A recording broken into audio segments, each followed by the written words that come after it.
They tried for 8 long years to have a baby, 8 years of hope turning to heartbreak, of prayers that seemed to echo into empty silence, of watching other families grow while theirs remained painfully, achingly incomplete. James and Sarah Mitchell had everything a couple could want in 1887 Wyoming territory. A thriving ranch, a beautiful home, and love that ran deeper than the mountain streams that fed their land. Everything except the one thing that would make their world whole, a child. But sometimes the greatest miracles come wrapped in the most unexpected packages. Sometimes they come in the form of a 7-year-old girl with tangled blonde hair, wearing a dress 3 sizes too big, clutching a piece of charcoal and a torn scrap of paper. Sometimes they come when you least expect them, when your heart has been broken so many times you've forgotten how to hope. This is the story of how a simple drawing changed everything. How 3 broken souls found each other in the vast, unforgiving wilderness of the American frontier. How a childless couple and an orphan girl discovered that family isn't always about blood. Sometimes it's about choice, about opening your heart when everything inside you says it's too dangerous to try again. You see, Sarah Mitchell had been the school teacher in Millbrook Valley for 3 years, watching other people's children learn to read and write, teaching them arithmetic and geography, while her own maternal instincts remained unfulfilled. Every evening she'd return to the ranch where James would be waiting, and they'd share the same unspoken grief that had become their constant companion. The empty nursery upstairs had become a monument to their loss, its carefully painted yellow walls and hand-carved cradle gathering dust like forgotten dreams. But on this particular autumn morning, as the first frost painted the grasslands silver and the mountains stood sharp against a crystal blue sky, neither James nor Sarah knew that their lives were about to change forever. They didn't know that a little girl named Lily was making her way toward their town, alone and afraid, carrying nothing but the clothes on her back and an inexplicable gift for drawing pictures that could touch the deepest corners of a person's soul. What would you do if everything you'd ever wanted seemed impossible, and then suddenly, miraculously, it wasn't? What would you do if hope knocked on your door when you'd given up believing it existed? James and Sarah Mitchell were about to find out, and their answer would not only transform their own lives but create a family that would become legendary in the annals of Millbrook Valley. This is their story. This is how love wins, even in the hardest of times, even on the harshest frontier, even when all seems lost. The morning sun cast long shadows across the wooden floors of Dr.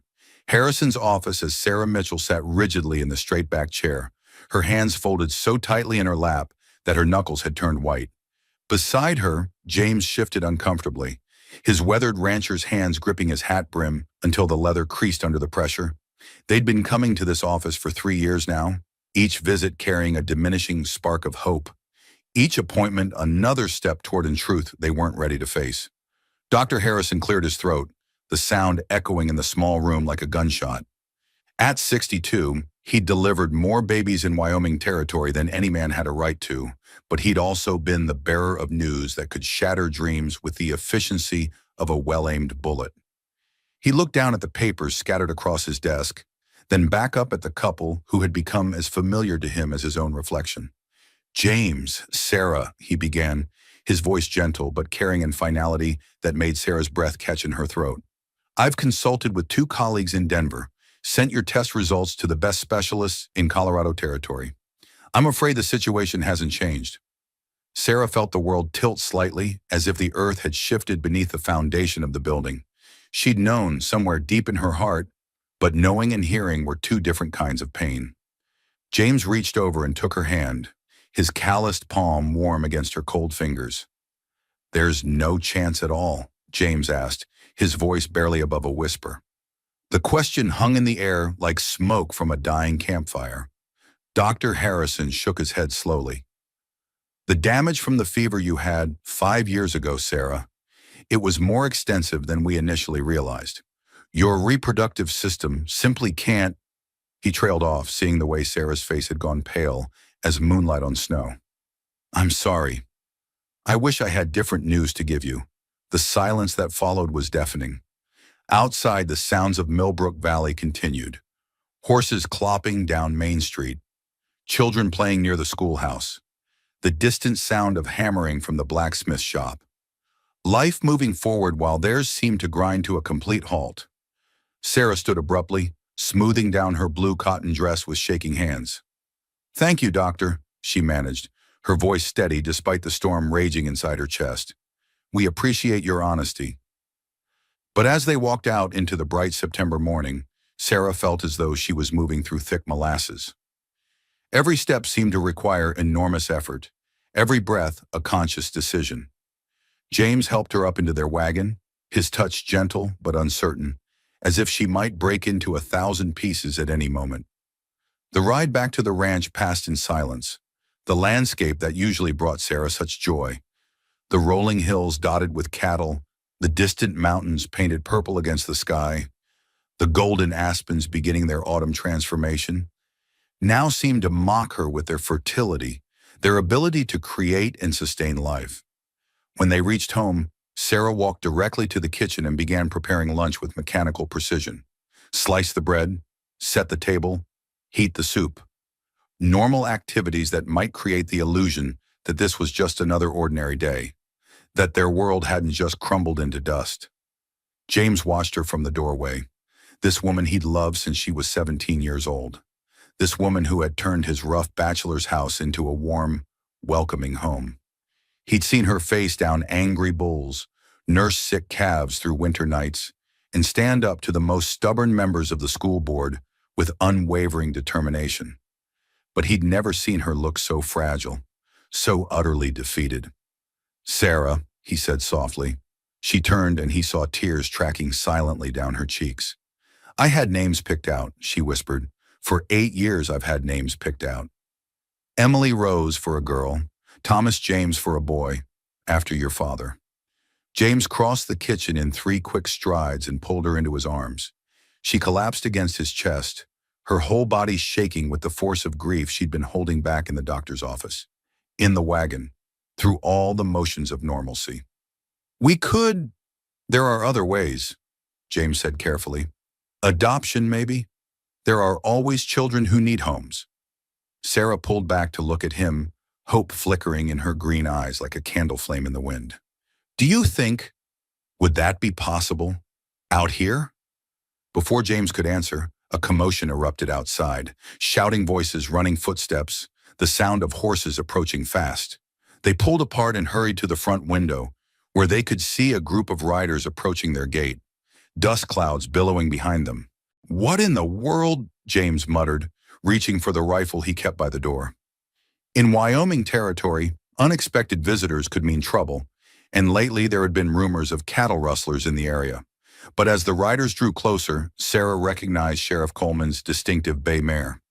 "It's the sheriff," she said, wiping her eyes quickly with her apron. "And Pastor Williams. Something's happened." The 2 men dismounted at the front porch, their faces grim.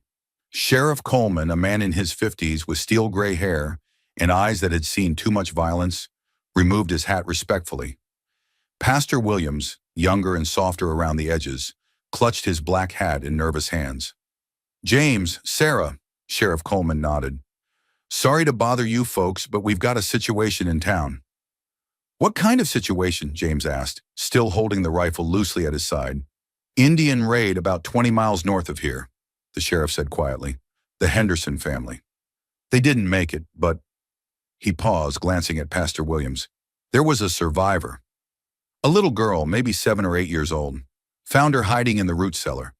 Sarah's hand flew to her throat. The Hendersons, she'd known them, had taught their older children before they'd moved north to try their luck at a larger spread. "The children? Just the one," Pastor Williams said softly. "She's in town now at the church.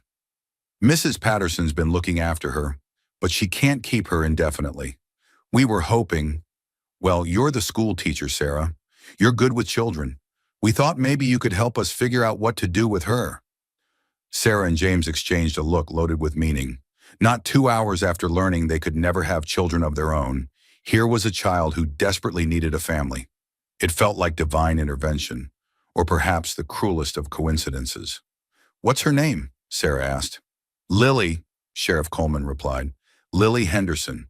Poor little thing hasn't said much since we found her. Just sits and draws pictures, with whatever she can find. Charcoal, mud, anything that'll make a mark. Something stirred in Sarah's chest, a feeling she recognized but hadn't experienced in years. Maternal instinct. "We'll come," she said, surprising herself with the firmness in her voice. "Right now." James looked at her with concern. "Sarah, are you sure? Today's been... Today's been the day we learned we can't have our own children," she said quietly. "Maybe it's also the day we learn we can still be parents." As they prepared to ride into town, neither Sarah nor James could have imagined that a 7-year-old girl with tangled blonde hair and a gift for drawing was about to change their lives in ways they never thought possible. They had no idea that this moment, this decision to help a traumatized child, would become the first step toward the family they'd always dreamed of. The answer to their prayers was waiting for them in a small room behind the church, armed with nothing but hope and a piece of charcoal. The wooden church doors creaked as Sarah pushed them open, the familiar scent of beeswax and old hymnal books washing over her. But today, the sanctuary that had always brought her comfort felt heavy with sorrow and uncertainty. Pastor Williams led them through the nave toward the small room behind the altar where the church stored supplies and where, apparently, a 7-year-old girl was trying to make sense of a world that had just shattered around her. Mrs. Patterson, the pastor's wife, emerged from the back room with worry etched deep in the lines around her eyes. Eleanor Patterson was a formidable woman who had raised 6 children of her own and helped deliver half the babies in Millbrook Valley. But today she looked overwhelmed, almost defeated. "Oh, Sarah, thank goodness," she whispered, pulling Sarah aside. "I've dealt with traumatized children before, but this little one, she hasn't spoken a word since Sheriff Coleman brought her in yesterday evening. Won't eat more than a few bites, won't sleep, just sits in that corner and draws." "Draws what?" Sarah asked, her teacher's instincts already engaging. In her 3 years of teaching, she'd learned that children often expressed what they couldn't say through their artwork. Mrs. Patterson shook her head, her gray curls trembling. Pictures of her family mostly. Over and over again, the same scene. Her parents, her 2 brothers who... She trailed off, glancing toward the closed door. Well, who didn't make it? Sometimes she draws other things, though. Houses, mostly. Different houses, like she's searching for something. James placed a gentle hand on Sarah's shoulder. "Are you ready for this?" Sarah nodded, though her heart was beating so fast she could hear it in her ears. 3 hours ago, she'd been grieving the children she'd never have. Now she was about to meet a child who desperately needed parents. The irony wasn't lost on her, and she couldn't help wondering if this was God's way of answering prayers she'd been too afraid to voice. Mrs. Patterson opened the door slowly, as if sudden movements might startle a wild animal. "Lily, sweetheart, there are some people here who'd like to meet you. This is Mrs. Mitchell. She's a teacher, like we talked about, and this is her husband, Mr. Mitchell." The sight that greeted them stopped Sarah's breath in her throat. In the corner of the small room, sitting cross-legged on a quilted blanket, was the smallest, most fragile-looking child Sarah had ever seen. Lily Henderson was all sharp angles and hollow spaces, as if grief had physically carved pieces away from her. Her blonde hair, which might have been beautiful when clean and combed, hung in tangled knots around her thin face. Her dress, a faded blue cotton that had once probably fit one of her older brothers, hung loose on her tiny frame. But it was her eyes that broke Sarah's heart completely. Those pale blue eyes held depths of sorrow that no 7-year-old should ever have to carry. They were the eyes of someone who had seen too much, lost too much, and was afraid to hope for anything ever again. Lily didn't look up when they entered. Instead, she continued working with intense concentration on whatever she was drawing, her small fingers gripping a piece of charcoal so tightly that her knuckles were white. The floor around her was covered with papers, some torn from Pastor Williams' sermon notes, others scraps that Mrs. Patterson had found, all filled with pencil and charcoal drawings. Sarah knelt down slowly, careful to stay far enough away that she wouldn't seem threatening. "Hello, Lily," she said softly. "I'm Sarah. I teach at the school here in town." No response. Lily continued drawing, her movements precise despite the crude materials she was working with. "What are you drawing there?" Sarah asked, tilting her head to try to get a better look at the paper. For just a moment, Lily's hand paused. Sarah held her breath, hoping for some sign of acknowledgement. But then the drawing resumed. James, who had been standing awkwardly by the door, surprised everyone by settling down on the floor a few feet away from Lily. His large frame looked almost comical folded up like that, but his voice when he spoke was incredibly gentle. "You know, my wife Sarah is the best teacher in all of Wyoming territory," he said conversationally, as if he were speaking to an adult rather than a traumatized child. "She taught me to read better, even though I'm 35 years old and probably should have learned properly years ago." This time, Lily definitely paused in her drawing. Her eyes flicked up just briefly to look at James, though she said nothing. "It's true," Sarah said, catching on to James's approach. "He came to me with a book about cattle ranching that he'd been struggling with, and we spent 3 evenings a week for 2 months working through it together. Best investment I ever made," James added with a slight smile. "Now I can read anything. Books, newspapers, even love letters from my wife when she was courting me." "I never wrote you love letters," Sarah protested with mock indignation. "You wrote me one," James countered. "On my birthday 2 years ago. You said I was adequate at kissing and surprisingly good at remembering anniversaries." Despite everything, Sarah felt her lips twitching toward a smile. Trust James to try to make her laugh, even in a situation like this. But more importantly, she noticed that Lily had stopped drawing entirely and was listening to their conversation with what appeared to be cautious interest. "Can I see some of your drawings, Lily?" Sarah asked gently. "I love art. I'm not very good at it myself, but I love seeing what other people create." Lily considered this for a long moment, then carefully selected one of the papers from the pile beside her and held it out. Sarah accepted it with the reverence she might show a precious document, and her breath caught when she saw what the child had created. Despite the crude materials and the obvious haste with which it had been drawn, the picture was remarkably detailed and emotionally powerful. It showed a family, 2 tall figures that were clearly adults, and 3 smaller figures between them. All 5 figures were holding hands, and above them, Lily had drawn a house with smoke curling from the chimney and what looked like a garden beside it. "This is beautiful, Lily," Sarah said, and she meant it. "Is this your family?" For the first time since they'd entered the room, Lily spoke. Her voice was barely above a whisper, hoarse from crying and disuse, but it was definitely words. "They're gone," she said simply. The 3 adults exchanged glances loaded with meaning.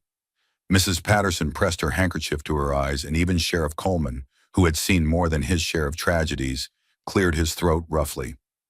"I know, sweetheart," Sarah said, her own voice thick with unshed tears. "I'm so sorry. That must hurt very much." Lily nodded, then selected another paper from her pile. This drawing was different, simpler, but somehow more hopeful. It showed just a house, similar to the one in the family picture. But this time there were flowers in the garden and what looked like a swing hanging from a tree beside it. "What about this one?" Sarah asked. Lily stared at the drawing for a long moment before answering.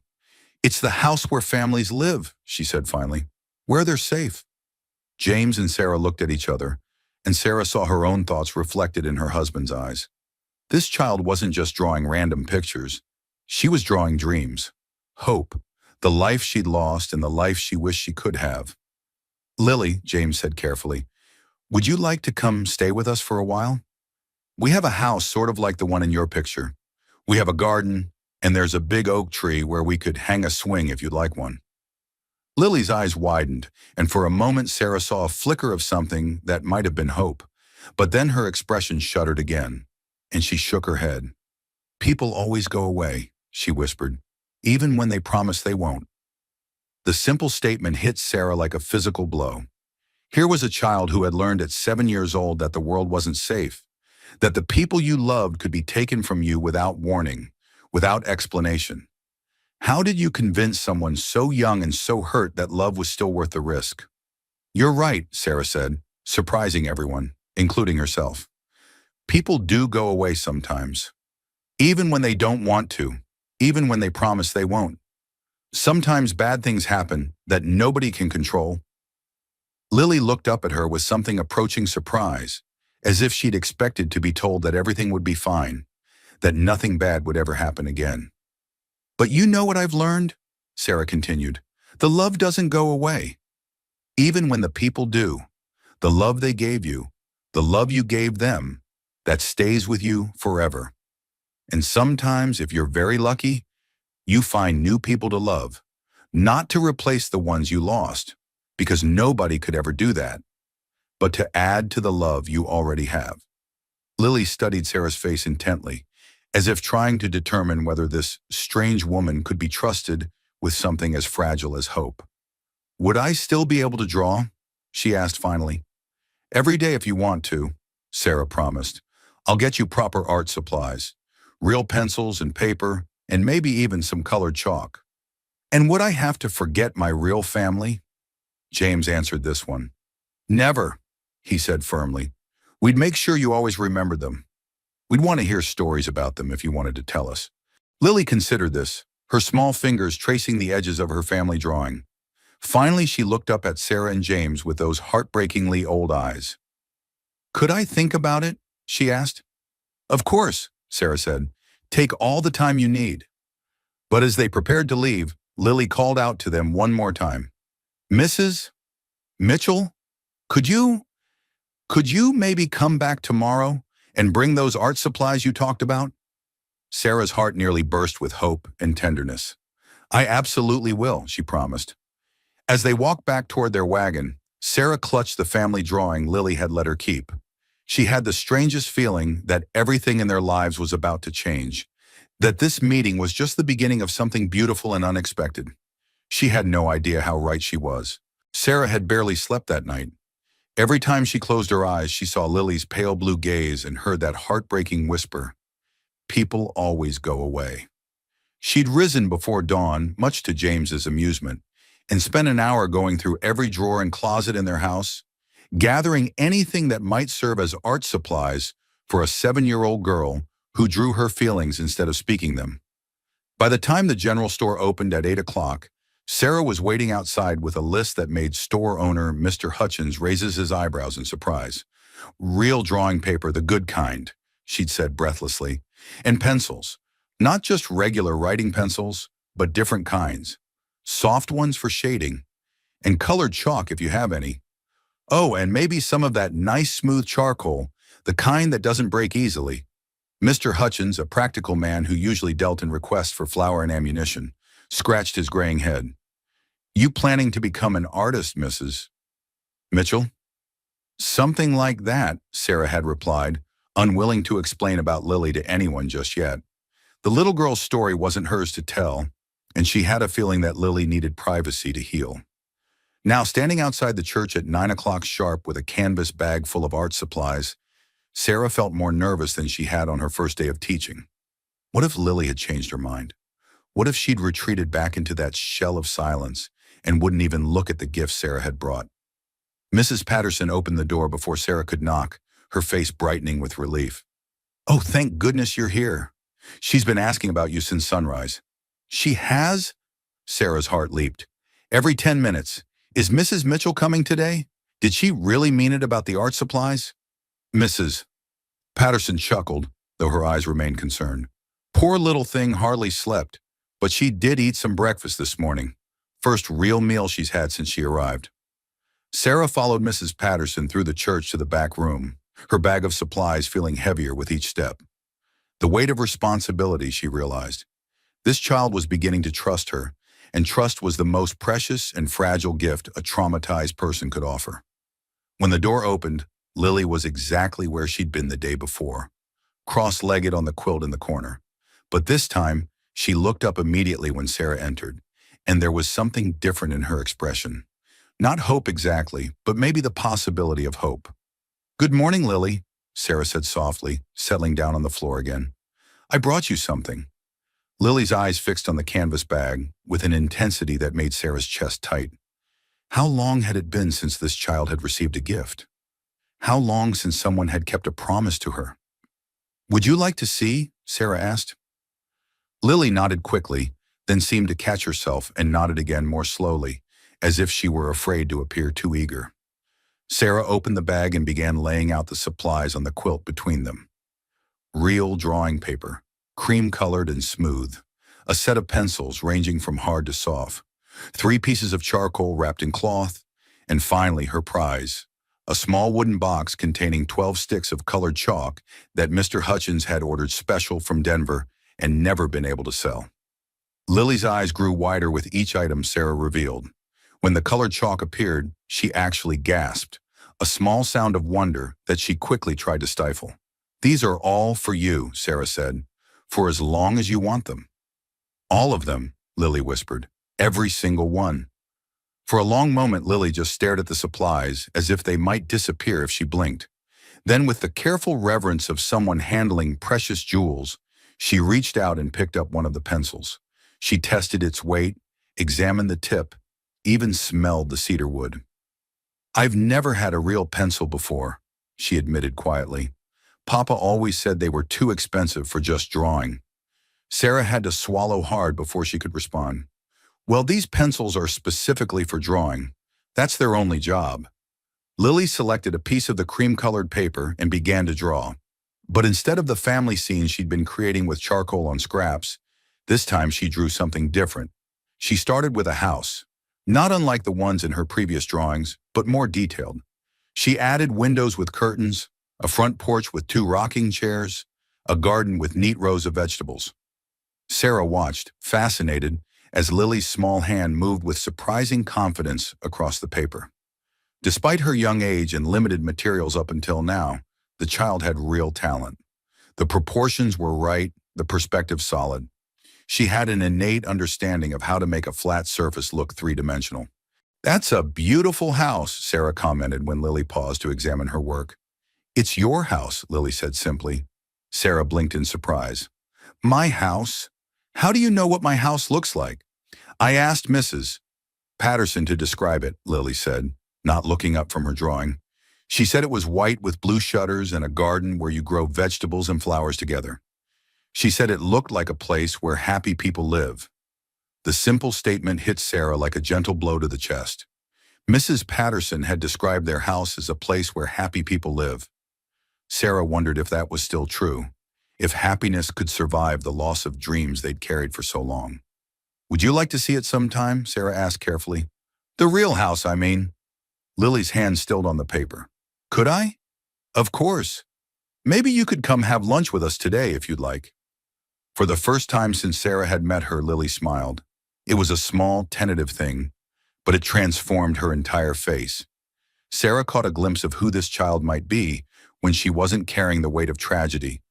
Bright, curious, maybe even mischievous. "I would like that," Lily said. "But what if I don't know how to act in a real house? What if I do something wrong?" Sarah's heart ached at the question. "Lily, sweetheart, there's no wrong way to be in our house. It's not a fancy place with rules about where you can sit or what you can touch. It's just a home." Lily considered this, then picked up one of the colored chalk sticks. Yellow like sunshine. She began adding details to her drawing. Yellow flowers in the garden, golden light coming through the windows, a yellow sun in the sky above the house. "Mrs. Mitchell," she said without looking up from her work. "Yes? In my old house before what happened? My mama used to let me help in the kitchen sometimes. I can peel potatoes and snap green beans. I'm very careful with knives." "I would love help in the kitchen," Sarah said, meaning it completely. "Cooking is always more fun with company." Lily added more details to her drawing, a swing hanging from the tree beside the house, curtains in the windows, even a small figure that might have been a person standing in the garden. "Mrs. Mitchell? You can call me Sarah if you'd like." "Sarah," Lily repeated as if testing how it felt in her mouth. "Is Mr. Mitchell? Is he nice? Really nice? Not just pretend nice?" The question revealed so much about what this child had experienced. Enough to know the difference between genuine kindness and politeness that masked indifference or worse. "He's the nicest man I've ever known," Sarah said honestly. "He's gentle and patient and funny. He talks to our cattle like they're people, and he always remembers to bring me wildflowers when he comes back from checking the fences. Yesterday, when we were talking to you, he sat on the floor because he thought it might make you feel more comfortable." "He did do that," Lily agreed thoughtfully. Most grown-ups don't sit on the floor. James isn't like most grown-ups. Neither am I, probably. Lily looked up from her drawing with curiosity. What makes you different? Sarah thought about how to answer that. Well, I think most adults forget what it was like to be children. They forget how big and scary the world can seem, how important little things can be. James and I try to remember. Is that why you became a teacher? Partly, but mostly I became a teacher because I love children. I love the way they see the world, the questions they ask, the way they can find magic in ordinary things. Lily was quiet for a moment, adding more yellow touches to her drawing. Do you have children of your own? The question Sarah had been dreading. She could lie, deflect, change the subject. But looking at this perceptive child who had already learned that the world could be cruel and unpredictable, Sarah decided that honesty was the only acceptable response. No, she said simply. James and I wanted children very much, but we found out yesterday that we can't have babies of our own. Lily looked up sharply, her blue eyes wide. Yesterday? The same day you met me? Yes. That must have made you very sad. It did. It still does. Lily studied Sarah's face with the intensity she usually reserved for her drawings. But you're still being nice to me, even though you're sad. Being sad doesn't mean you stop caring about other people, Sarah said. And meeting you, well, it's been the best part of a very difficult day. Lily picked up a blue piece of chalk and began adding sky to her drawing. In my other family, when sad things happened, we all helped each other feel better. Mama said that's what families do. Your mama was very wise. She was. Lily added white chalk clouds to the blue sky. Sarah? Yes. When we go to your house today, could I maybe draw a picture of it from the inside too? So I can remember what it looks like. Of course. You can draw anything you want. Lily nodded and returned to her artwork, but Sarah noticed that she was now humming very quietly under her breath. The first time Sarah had heard her make any sound that wasn't words. It was a tiny sign of contentment, of a mind beginning to settle and feel safe. When Lily finished her drawing, she held it up for Sarah to see. The house was complete now, surrounded by gardens and sunshine, with the swing moving gently in an implied breeze. But she'd added one more detail that made Sarah's breath catch. 2 figures standing in the garden, and between them, much smaller, a third figure with yellow hair. Is that? Sarah began. It's what it might look like, Lily said quietly, if I came to live with you. Just to see. Sarah felt tears threatening and had to blink them back. It looks perfect, she managed. Are you ready to go see the real one? Lily asked, carefully rolling up her drawing. I think so, Sarah said. Are you? Lily nodded, gathering her new art supplies with the careful attention of someone who understood their value. As they prepared to leave the church, Sarah realized that something fundamental had shifted. This was no longer just about helping a displaced child. This was about the possibility of becoming a family. The 3 of them walking toward a future none of them had planned, but all of them desperately needed. The wagon ride to the Mitchell Ranch passed in comfortable silence, with Lily clutching her rolled-up drawing and new art supplies as if they were lifelines to a safer world. Sarah had wrapped the child in her own shawl against the cool September morning, and she noticed how Lily kept touching the soft wool, as if fine fabric was something she'd forgotten existed. As they crested the hill that revealed the Mitchell homestead spread out below them, Sarah heard Lily's sharp intake of breath. The house stood exactly as she'd drawn it. White clapboard with blue shutters, surrounded by the garden where Sarah grew vegetables and flowers in companionable rows. The big oak tree dominated the front yard, its branches thick enough to support the swing that James had promised to hang. It looks just like my picture, Lily whispered, wonder evident in her voice. You drew it perfectly, James said, pulling the wagon to a stop near the front porch. Better than perfectly, actually. You made it look like a place where people belong. Lily studied his face as if trying to determine whether he was being honest or just kind. Sarah was learning that this child had developed an almost uncanny ability to read adult intentions, probably out of necessity. Would you like to see inside? Sarah asked, climbing down from the wagon and turning to help Lily. But Lily surprised her by scrambling down on her own. then standing perfectly still in the front yard, simply looking at everything. Her gaze moved from the house to the garden to the barn in the distance, where James's cattle were grazing peacefully in the afternoon sun. "It's quiet," she said finally.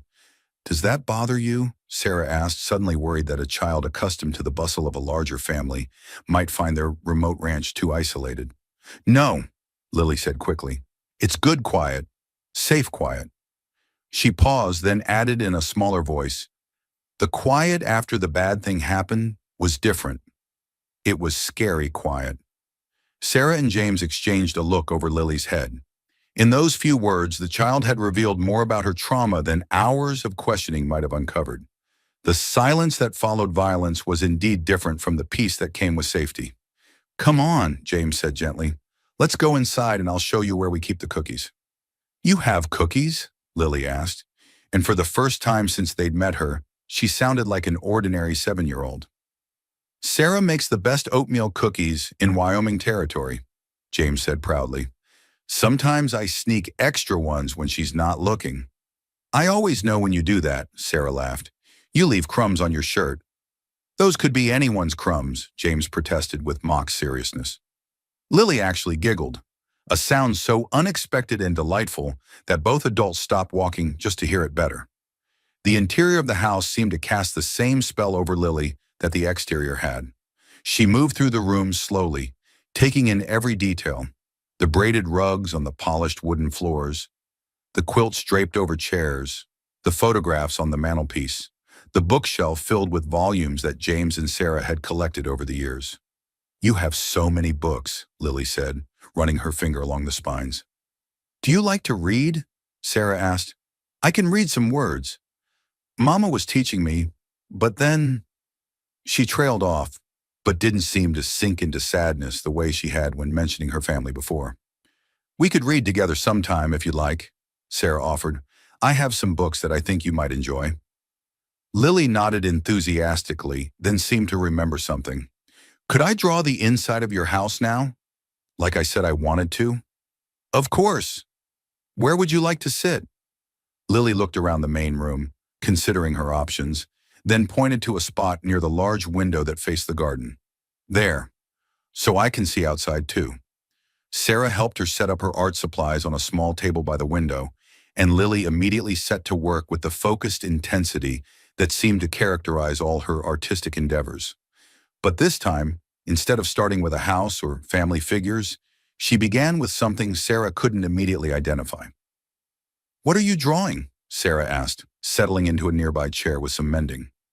"The feeling," Lily said matter-of-factly, as if this were the most normal thing in the world to draw. "What feeling?" Lily paused in her work to consider the question.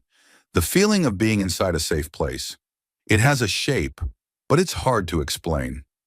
James, who had been puttering around in the kitchen preparing lunch, came over to see what had captured their attention. When he saw Lily's emerging drawing, his eyebrows rose in surprise. What Lily was creating wasn't realistic in the traditional sense. It was more abstract, more emotional.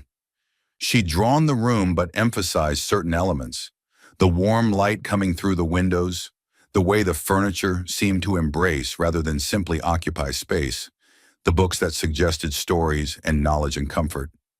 Even more remarkably, she'd somehow managed to convey a sense of safety and peace through her use of gentle curves and soft shading. "That's incredible," James said quietly. "How did you learn to draw feelings?" "I don't know," Lily said with a small shrug. "I just always could. Mama said I saw things differently than other people." "Your mama was right," Sarah said. "This is a very special gift you have." Lily continued working, adding details that transformed the simple room into something that looked almost magical, a sanctuary where hurt people could heal and lonely people could find belonging. "Lily," James said, settling into a chair across from her, "I have an idea. What would you think about staying here for a few days, just to see how it feels?" Lily's hand stilled on the paper. "Really? I could stay here?" "If you want to," Sarah said carefully. "We have a spare room upstairs that we could fix up for you. It has a big window that faces the mountains, and there's a desk where you could do your drawing." What about Mrs. Patterson? She's been taking care of me. Mrs. Patterson thinks it's a wonderful idea, James said. We talked to her this morning. She's been worried about you sleeping in that little room at the church. She thinks you need a real home, even if it's just temporary. Lily set down her pencil and looked from Sarah to James and back again. Would I have to call you Mama and Papa? The question was asked so seriously, with such careful consideration, that Sarah felt her heart clench. You can call us whatever feels right to you, she said. Sarah and James are fine, or Mr. and Mrs. Mitchell, if that's more comfortable. There's no pressure to call us anything special unless you want to. What if I wanted to, later? Would that be all right? That would be more than all right, James said, his voice slightly rough. That would be wonderful. Lily nodded thoughtfully, then returned to her drawing. But something had changed in her posture. She seemed more relaxed, more settled, as if a decision had been made even though she hadn't announced it yet. For the next hour, they worked in companionable silence. Lily drawing, Sarah mending, James reading aloud from the newspaper and commenting on the more ridiculous headlines in a way that made Lily smile. It felt, Sarah realized, like family.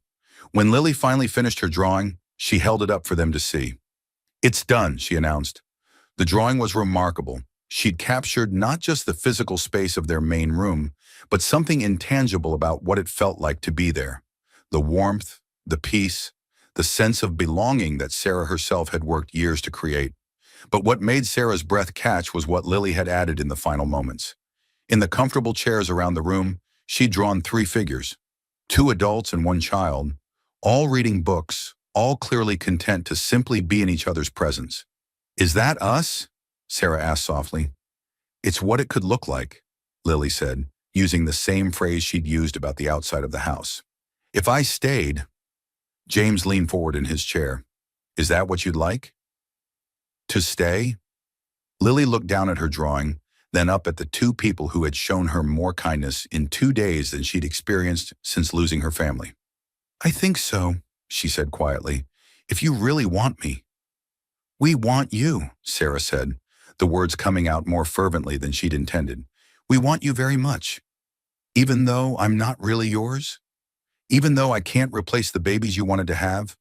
The question revealed how much this wise child had understood about their situation, how carefully she'd been listening and thinking about what she'd learned. Lily, James said gently, families aren't just about who shares your blood. They're about who shares your heart, and you've been sharing our hearts since the moment we met you. Lily considered this, her blue eyes serious. My first family will always be in my heart too. Of course they will, Sarah said, and we'd never want that to change. They're part of who you are, and we love who you are.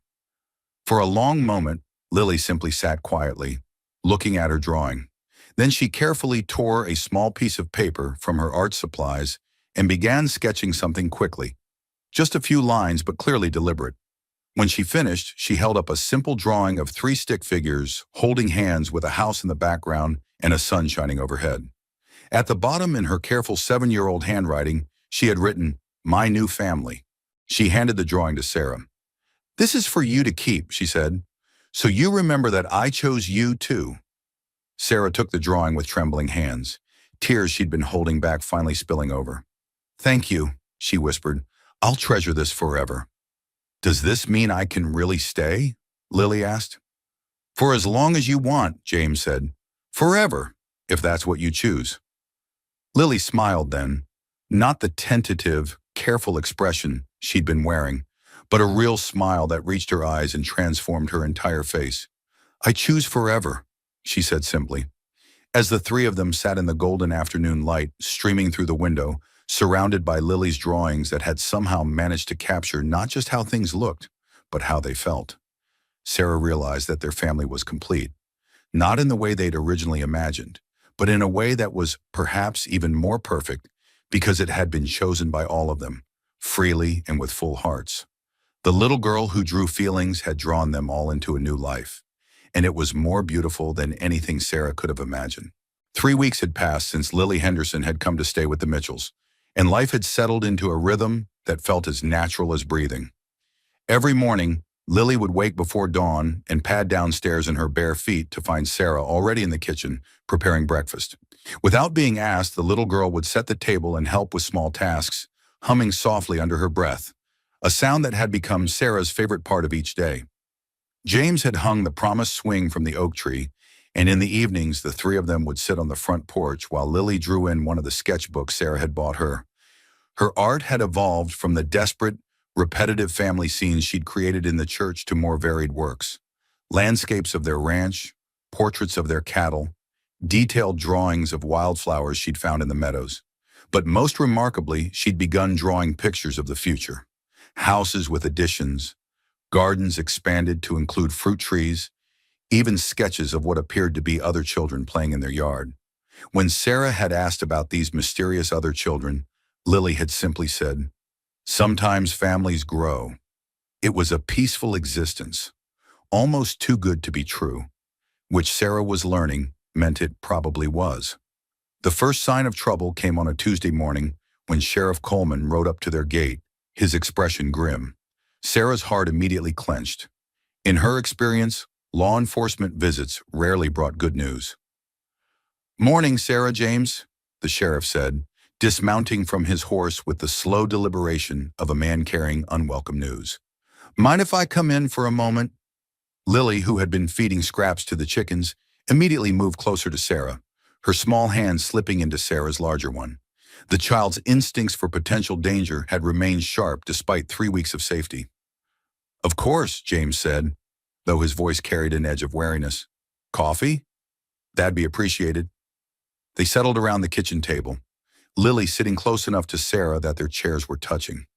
Sheriff Coleman accepted his coffee gratefully, but didn't drink it immediately, instead turning his hat nervously in his hands. "I'm afraid I've got some complications regarding young Lily here," he said finally. Sarah felt her blood run cold. "What kind of complications?" "Well, it seems word has gotten out about the arrangement you folks have made. Most people think it's a fine thing. Lord knows the child needed a good home. But there's been some official interest." "Official interest?" James repeated. "Territorial authorities. Seems there's questions about the legality of what's happening here. Technically, Lily is still a ward of the state until proper adoption proceedings are completed, and those can take months, maybe longer." Sarah's grip tightened on Lily's hand. "What does that mean?" Sheriff Coleman sighed heavily. "It means there's a possibility she could be removed from your care and placed in an official orphanage until the paperwork is sorted out. There's one in Cheyenne that handles territorial wards." The words hit the kitchen like a physical blow. Lily went very still beside Sarah, her breathing becoming shallow and quick. The little girl who had finally begun to relax, to laugh, to hope again, was suddenly faced with the possibility of another abandonment. "No," Sarah said flatly, "that's not happening." "Sarah, I understand how you feel, but—" "No, you don't understand," Sarah interrupted, surprising herself with the steel in her voice. "You don't understand what this child has been through, what she's finally starting to heal from. You don't understand that removing her from a loving home to put her in an institution while bureaucrats shuffle papers would be cruel beyond measure." Lily spoke up for the first time, her voice very small. "Would I have to go away?" Sheriff Coleman looked down at the child, his weathered face softening. "I'm hoping it won't come to that, little one. But I wanted to warn your folks so they could prepare." "Prepare how?" James asked. "Get the adoption paperwork started officially. And fast. Judge Morrison is due through town next month for circuit court. If we can get everything properly filed and have him approve the adoption, then there's nothing the territorial authorities can do."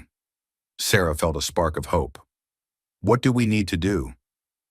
"Affidavits from respected community members vouching for your character and suitability as parents. Financial records proving you can support a child, and—" He hesitated. "And what?" "And you'll need to convince the judge that this adoption is in Lily's best interest, not just your own." Lily looked up at Sarah with those two wise blue eyes. "What if they say I can't stay?" Sarah knelt beside Lily's chair, taking the child's face gently in her hands. "Then we'll fight," she said firmly. "We'll fight with everything we have, because you belong here with us. Promise?" I promise. But even as Sarah made the vow, she felt the weight of uncertainty pressing down on her chest. They lived on the frontier, where official processes moved slowly and bureaucratic decisions often favored institutions over individuals. What if their love wasn't enough? What if legal technicalities mattered more than what was best for a traumatized child? Over the following days, the Mitchells threw themselves into gathering the required documentation.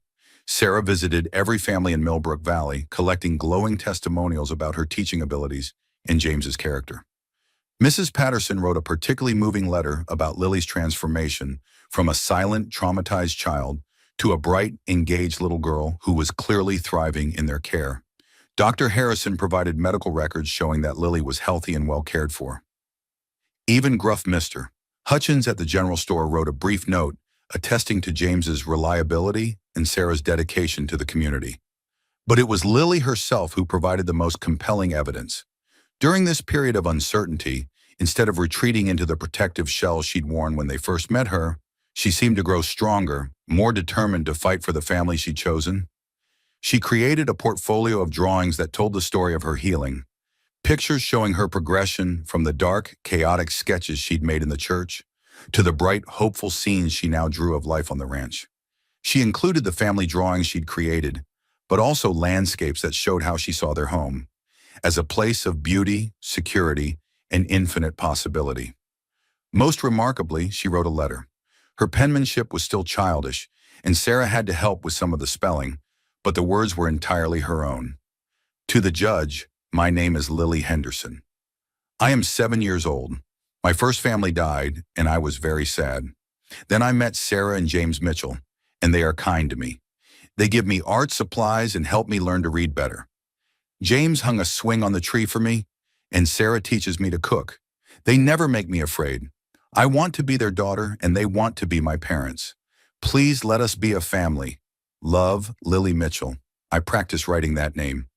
The addition of Mitchell to her signature made both Sarah and James tear up. But it was the note in parentheses that broke their hearts completely. This child was already practicing being their daughter, already claiming their name as her own. As the date for Judge Morrison's arrival approached, word of the situation spread throughout the community. To Sarah's surprise, the response was overwhelmingly supportive. Neighbors who had previously been mere acquaintances stopped by with offers of help. Even people who rarely attended church showed up at Sunday service to add their voices to the prayers being said for the Mitchell family. But support wasn't universal. Some voices in the community questioned whether a couple who couldn't have children of their own were truly suited to raise someone else's child. Others wondered if taking in an orphan was somehow playing God or interfering with divine will. These whispers reached Lily's ears, despite Sarah and James's efforts to shield her from gossip. One afternoon, Sarah found the little girl sitting by her bedroom window, staring out at the mountains with an expression of deep concentration. "What are you thinking about?" Sarah asked, settling beside her on the window seat. "Some people don't think I should stay here," Lily said quietly. Sarah's heart clenched. "Some people have opinions about things they don't understand. Mrs. Cartwright at the store said that children belong with their own kind, and that I should go live with other orphans." Sarah felt a surge of anger at the thoughtless cruelty of adults who would say such things within a child's hearing. "Mrs. Cartwright is wrong," she said firmly. "You belong wherever you're loved and safe and happy. That's here, with us." Lily was quiet for a moment, then said, "I drew something for the judge." She reached under her pillow and pulled out a piece of paper that had been folded and unfolded so many times it was soft as fabric. When she opened it, Sarah saw the most powerful drawing Lily had ever created. It showed 3 figures, clearly Sarah, James, and Lily. But they weren't just standing together.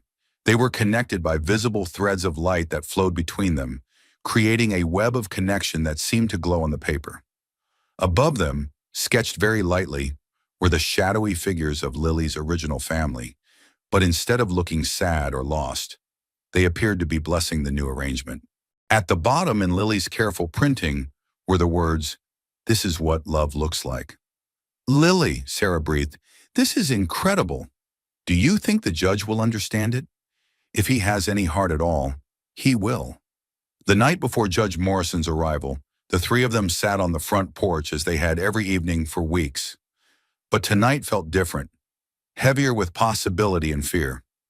Lily had been unusually quiet during dinner, picking at her food and glancing repeatedly at Sarah and James as if trying to memorize their faces. "Are you scared?" James asked gently. Lily nodded. "What if he says no?" "Then we appeal to a higher court," Sarah said. "And if that doesn't work, we'll find another way. We'll move to a different territory if we have to. We won't give up on you, Lily. Ever.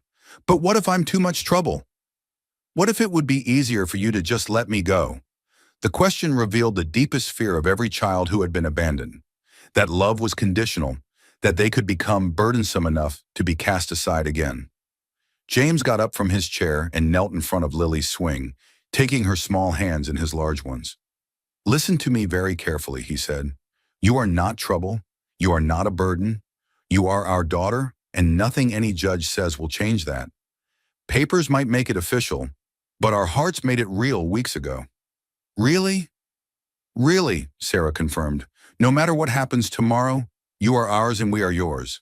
That's not something any court can take away." Lily nodded, but Sarah could see the worry still lingering in her eyes. As they prepared for bed, Sarah made a decision. "Lily, would you like to sleep in our room tonight, just so you don't have to be alone with your worries?" Lily's face lit up with relief. "Could I?" "Of course." That night, as Lily slept peacefully between them on the big bed, Sarah and James lay awake holding hands across their sleeping daughter, each lost in their own prayers and fears. Tomorrow would determine whether their family remained intact or was torn apart by legal technicalities and bureaucratic indifference. But whatever happened, Sarah knew that these weeks with Lily had changed them forever.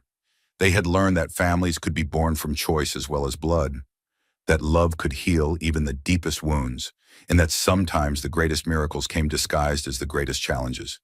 Tomorrow they would find out if the law agreed. Judge Morrison was not what Sarah had expected. Instead of the stern, imposing figure she'd imagined, he was a slight man in his 60s with kind eyes behind wire-rimmed spectacles and a gentle manner that immediately put everyone at ease. He had arrived in Millbrook Valley the night before and spent the morning reviewing the case files in Pastor William's study, which was serving as a temporary courtroom.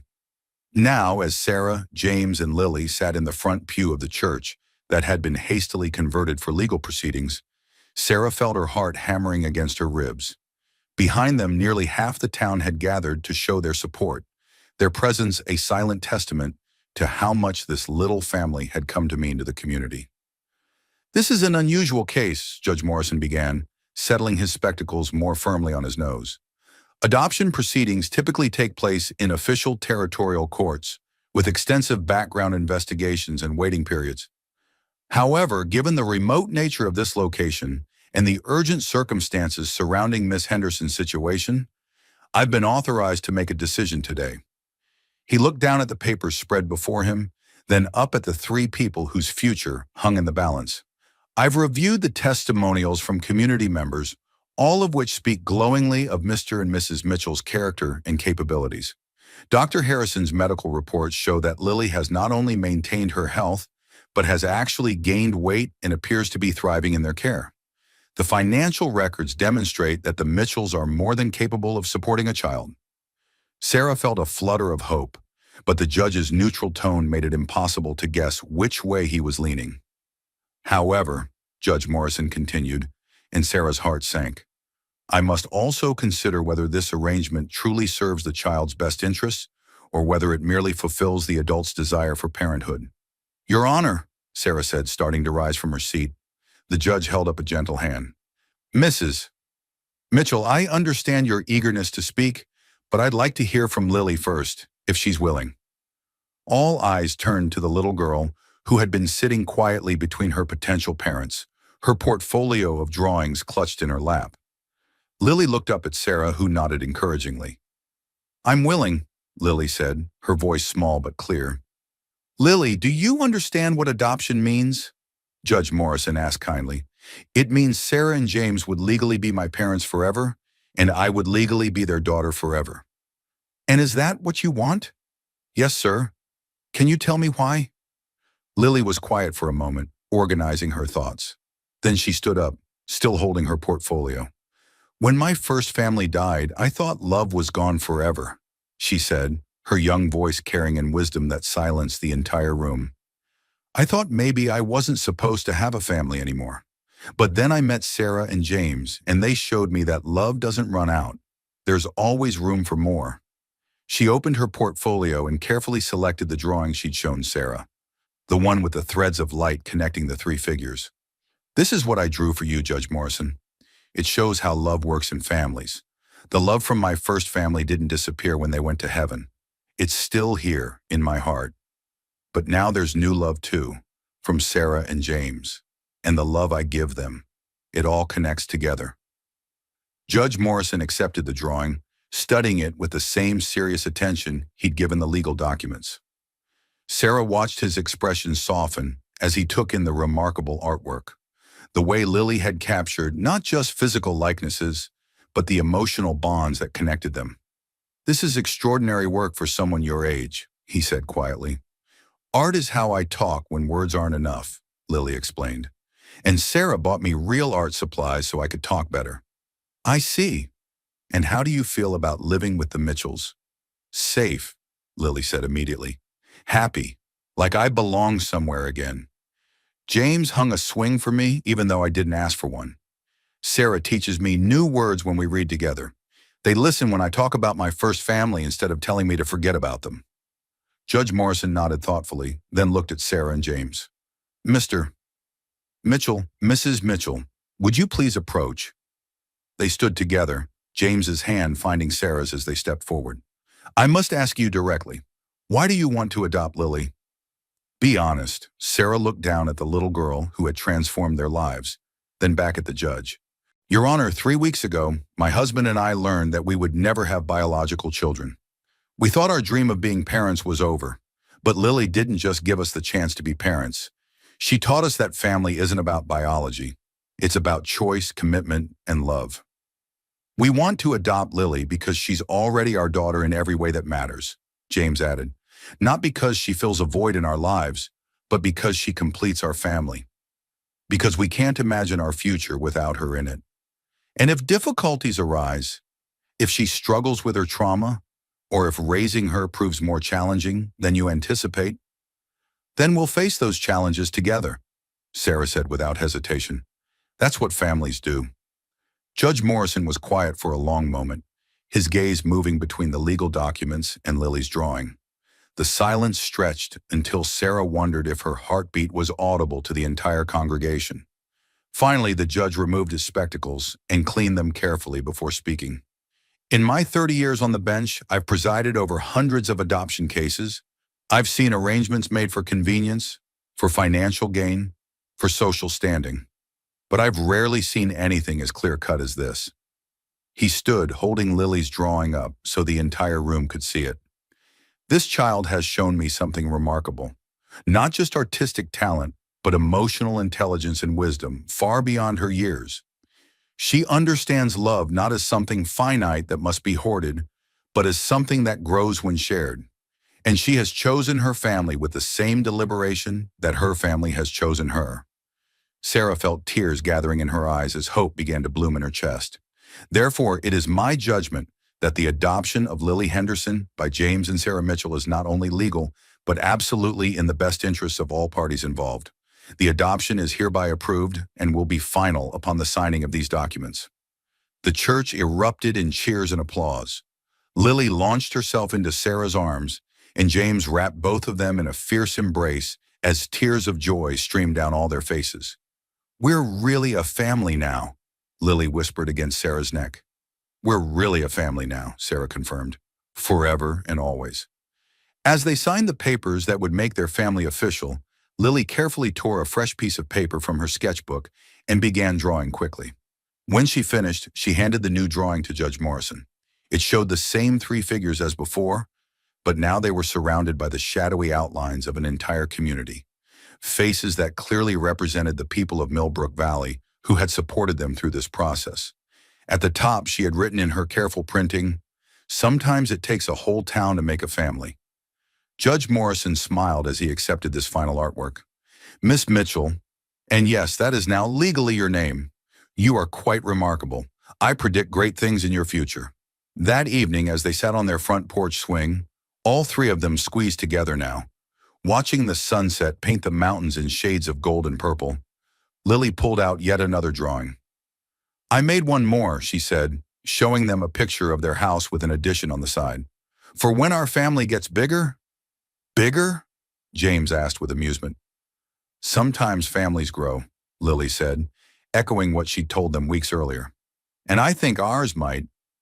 Sarah and James exchanged a look over Lily's head. They had learned not to question this child's instincts about the future. "We'll see," Sarah said, hugging their daughter closer. "We have plenty of time to figure out what comes next." As the stars began to appear in the darkening sky, Lily fell asleep between her parents, her sketchbook still open in her lap to a drawing of three hearts connected by threads of light. The Mitchell family was complete, born not from biology but from choice, sealed not just by legal documents but by love that had proven stronger than loss, deeper than grief, and more enduring than any challenge the frontier could present. In the morning, Lily would wake up as Lily Mitchell, officially and forever. But tonight, she was simply a little girl who had found her way home. And so, in the heart of Wyoming territory, where the wind whispered stories across endless plains and the mountains stood as eternal witnesses to human hope and heartbreak, three broken souls found each other and became whole. The Mitchell family story didn't end with Judge Morrison's approval. It began there. In the years that followed, Lily's prediction about their family growing proved remarkably accurate. They took in two more orphan children, a pair of siblings whose parents had been lost to a mining accident. Then came a baby abandoned at the church steps during a harsh winter. Each addition to their family was drawn there by the same invisible threads of love that Lily had captured so perfectly in her drawings. Lily's artistic gifts only grew stronger with time. By age 16, she was selling her paintings to visitors from back east who marveled at her ability to capture not just the rugged beauty of the frontier, but the indomitable spirit of the people who called it home.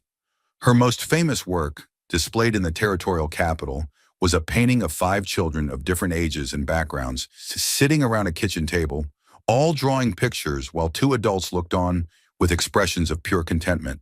The title, written in her own hand, read simply, "Sometimes families choose each other."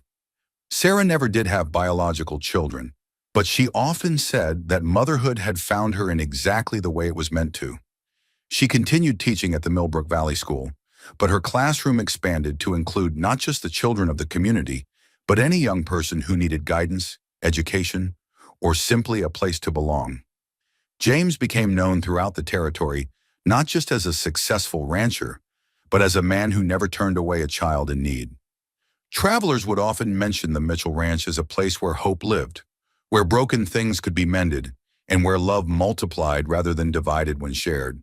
But perhaps the most remarkable testament to their story was what happened to the original church room, where Lily had first been brought after her family's tragedy. Mrs. Patterson convinced the congregation to convert it into a permanent space for children who were waiting for families or healing from trauma. Above the door, they hung Lily's very first drawing, the one showing her original family, with the words "Love Never Dies" written below it in careful script. The Mitchell family story became legend in Wyoming territory, passed down through generations as proof that families come in all forms, that love can heal even the deepest wounds, and that sometimes the greatest miracles happen when we open our hearts to unexpected possibilities. You see, this wasn't just a story about adoption. It was a story about recognition, about seeing the love that already exists and having the courage to claim it, about understanding that family isn't defined by blood or biology, but by choice, commitment, and the unbreakable bonds forged in the crucible of shared experience. In a world that often feels harsh and unforgiving, the Mitchell family reminds us that love is the most powerful force on earth. It can bridge any gap, heal any wound, and create connections that transcend every boundary society tries to impose. Their story proves that home isn't a place you're born into. It's a place you create with the people who see your worth, celebrate your uniqueness, and choose to walk beside you through whatever storms may come. So the next time you see a child who needs belonging, a person who needs acceptance, or a heart that needs healing, Remember Lily's drawing of the threads of light that connect us all. Remember that every family started with someone brave enough to say, "You belong with us." And remember that in the vast wilderness of this world, love always finds a way. If this story touched your heart, please hit that like button and subscribe to Wild West Stories for more tales of courage, hope, and the unbreakable human spirit. Share this video with someone who needs to be reminded that family is something you choose, and love is something that grows when you give it away. What's your favorite part of James, Sarah, and Lily's journey? Let us know in the comments below, and don't forget to ring that notification bell so you never miss our latest frontier tales of love, redemption, and second chances. Until next time, remember, in the wild west of life, the greatest adventures happen when we open our hearts to the unexpected. Keep riding toward love, and love will always find you.